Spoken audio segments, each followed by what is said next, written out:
In this session, I want servers to get a vision for what it means to be on the front lines of what God is trying to do in the church and in the world.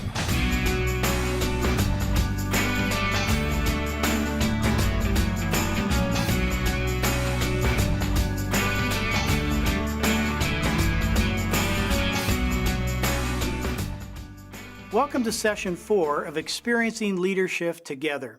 You are halfway through the process, and since you're watching this, I know God is speaking to you about your walk with Him. Now, in our last session, we talked about the equipper. In this session, you will learn more about the meaningful role of the server as defined in Ephesians 4:12. At this point in your journey, you might be asking the question, which is more important, the equipper or the server? Or another question might be, does all this mean we are either an equipper or a server? Those are good questions. And I know Don will be answering those questions as he is teaching us about the server and their unique characteristics and contribution. Welcome. In this session, we're focusing on the serving gifts and their impact in the body of Christ. As we learned in our last session, God has given some of the members of His body spiritual gifts of an equipping nature. These are the gifts that are intended to be used to equip the saints for the work of service. But now, while Paul doesn't in this particular list in Ephesians 4 give the gifts that direct this work of service, we can put two and two together. For example, the spiritual gift of mercy is intended to extend the power of God's mercy to someone who is in need of it. The spiritual gift of encouragement is given for the purpose of bringing encouragement to one who is discouraged. The gift of helps is intended to provide just that, help, wherever needed. The gift of healing brings God's healing power to someone who is hurting. The gift of giving is expressed so that a tangible need can be met. These spiritual gifts and others of a similar nature are intended to meet needs. In this way, they are different in their impact than equipping gifts that are given for the purpose of equipping. Question: does this mean that equipping gifts are more important than serving gifts because they are leadership gifts? Well, listen to what Paul says in 1 Corinthians chapter 12, starting at verse 14. For the body is not one member, but many. If the foot should say, because I am not a hand, I am not a part of the body, it is not for this reason any less a part of the body. And if the ear should say, because I am not an eye, I am not a part of the body, it is not for this reason any less a part of the body. If the whole body were an eye, where would the hearing be? If the whole were hearing, where would the sense of smell be? But now God has placed the members, each one of them, in the body, just as He desired. And if they were all one member, where would the body be? But now there are many members, but one body. And the eye cannot say to the hand, I have no need of you, or again the head to the feet, I have no need of you. Let me tell you a quick story to illustrate my point. In the early years of Willow Creek Community Church, there was a wonderful woman named Marty who became aware of a number of single moms and others who were struggling to provide for their family's material needs.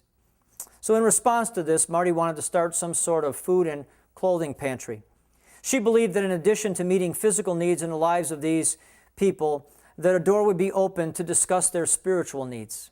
Well, because of our tremendous affirmation of Marty as a proven servant, we sensed that this was God's leading, and so we took steps to open a food and clothing pantry. Well, as you would expect, it wasn't long before the ministry was swamped with people in need. And Marty found herself running a small, non-for-profit organization. She had to assemble a team of volunteers to keep up with the demands of service. She had to see to it that all the goods that were being donated were organized and distributed with wisdom. Eventually there was a need for more space, and so we rented more space and expanded our inventory. Well, then one day Marty said to me, Don, I don't want to run a business. I want to interact with people in need. Running this pantry has become such a big job that I have lost touch with the people who come for help. Marty admitted that day that she was overwhelmed. She was growing weary as a result of trying to keep up. Well, as a result of our conversation, we decided to make a change in leadership. You see, Marty, through God's gifting of her, was primarily a server, not an equipper. She had very strong gifts of mercy and encouragement. She was also an intercessor, loved praying for people. While she did some equipping through her example as well as through a gift of evangelism, her primary calling, and she knew it, was to do the work of serving. Well, when the leadership change took place and Marty took her verse 12 role, the joy of ministry returned. She was no longer overwhelmed. She was no longer exhausted by all she was trying to accomplish. She was back in her zone, feeling faithful, bearing fruit, deeply fulfilled, on the front lines, making God famous to people in need. That was her calling. I'm a hands-on type of person. I really like to get involved physically and do the actual physical work, and I feel like I'm very good at that, and if you give me directions, guidance, I will do it, and I will do it to the person's pleasing. That's my personality more than a take charge and want to set the goals. I'd rather have somebody else set the goals, and I will meet those goals for them. Now, perhaps the question arises in your mind, well, does this mean that each of us is either an equipper or a server? Well, the answer to this question is no. We are all called to serve as needed. All of us are called, equippers, servers, all are called to extend mercy when the need arises. All of us are called to encourage the discouraged. All of us are called to help when help is needed. In the same way, all of us are called to make a defense of our faith and to do the work of an evangelist when the opportunity comes up. And we are all called to teach in certain situations when God's truth needs to be heard. As I said about Marty, while gifted primarily as a server, she naturally did some equipping just through the power of her personal example and encouragement to fellow believers. So no, it's not a matter of either or. It's a matter of primary calling versus secondary calling. Based on how God has gifted you, your ministry will primarily be one of equipping or serving. And by the way, your spiritual gifts are the primary indicator of which direction you should go. The greatest satisfaction I've got in applying the LeaderShift kind of principles to my life is that I have finally found where God wants me to be in the kind of things that I'm doing, which is to put into others. I get the greatest satisfaction out of watching one of my leaders come literally running to me and saying, guess what just happened with one of the people that I trained? That to me is what it's all about. And the greatest other part to me is I have all these wonderful leaders that are feeling and understanding for themselves, and they're even applying it to their families now. They understand and they know that God made them for this particular time and place in their life and the kind of ministry that they're doing. Nothing is better than that. Now, perhaps you're wondering if there are some other ways to know which should be the focus of your ministry. Well, let's talk about some of the characteristics of equippers and servers. I can't, in this case, give you chapter and verse for these characteristics, but I can say, based on many years of experience with people such as Marty, that there are some telling characteristics for each. Let me just run you through a few examples. First, equippers naturally enjoy focusing their efforts on developing others for service, while servers most naturally enjoy serving others directly. Marty was a perfect example of this characteristic. She wanted to serve the customer, not lead a team of people who serve the customer. People with the gift of mercy want to be ministering to people who need God's mercy. Conversely, people with the gift of teaching want to make a deposit of truth so that those on the receiving end can apply it to their lives and reflect God somewhere else. Based on my spiritual gifts, I think that I'd be more comfortable serving in a role or a duty that a pastor would ask me to do, as opposed to leading. I think leading is a very daunting task because you have to know everything about what you're leading and then be able to know it in depth that you can delegate it to other people based on their gifts. And if you're just sort of trying to discern your own gifts, that's a little bit too far ahead for me. So I think based on my gifts, I'd prefer to serve in whatever capacity someone asks me to.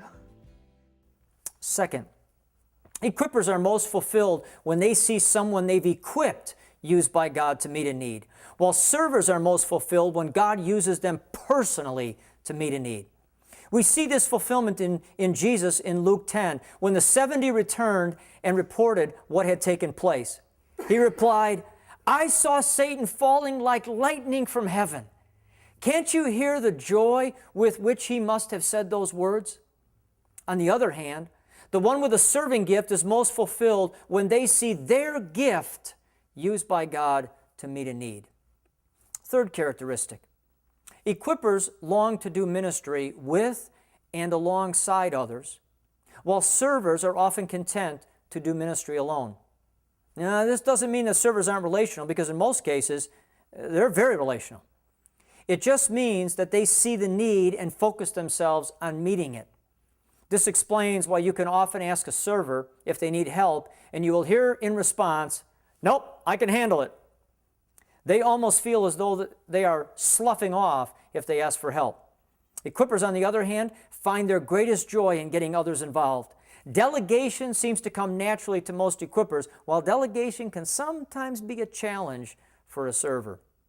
Fourth, characteristically, equippers are very intentional about selecting ministry partners, while servers are content to involve anyone who is willing. This is, again, due to a matter of focus. The equipper is focused on the partners, while the server is focused on the need. The server thinks anyone who can help meet the need is welcome. Well, the equipper, because their focus is on the partners, tend to be choosy about who these partners are. Well, let me mention just one more characteristic. Fifth, equippers will eventually work themselves out of a job by replacing themselves with another equipper, while the server will sometimes leave a hole when they leave their position. This is a matter of function. Equippers are just that, equippers. Their function is to equip others, including their replacement. The function of a server is to meet a need, and that is where they have invested their time and energy.